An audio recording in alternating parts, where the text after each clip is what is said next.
Hi friends, నా పేరు ధనుష్ కుమార్. నేను మీ ముందుకు ఎందుకు వచ్చానంటే, ఈ లాస్ట్ ఒక 20 డేస్ నుంచి మన ఏపీలో చాలా రేప్ కేసులు చూసాం.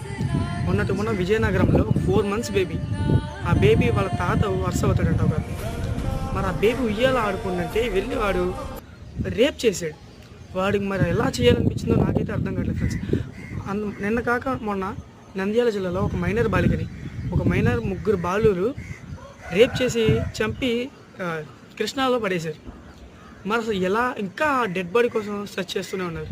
మరి వాళ్ళకి ఎలా చేయాలనిపించిందో అంత ఆలోచన ఇప్పుడున్న సమాజం చూస్తే అసలు ఆడపిల్లలకి సేఫ్టీ లేదు, అసలు సేఫ్టీ లేదు. ఇప్పుడు ఎలా ఉండాలంటే ఈ సమాజంలో అమ్మాయిలు ఎలా ఉండాలంటే, సొంత ఫ్యామిలీ అయినా సరే ఎంత జాగ్రత్తగా ఉంటే అంత బెటర్. ఇప్పుడు సొంత వాళ్ళు కూడా నమ్మడానికి లేదు ఆ అమ్మాయిలు. కాబట్టి చాలా కేర్ఫుల్గా ఉండండి. ఎవరితో పడితే వాళ్ళతో మాట్లాడడం కానీ, తెలియని వాళ్ళతో మాట్లాడడం కానీ చేయకండి. చాలా జాగ్రత్తగా అమ్మాయిలు ఎలా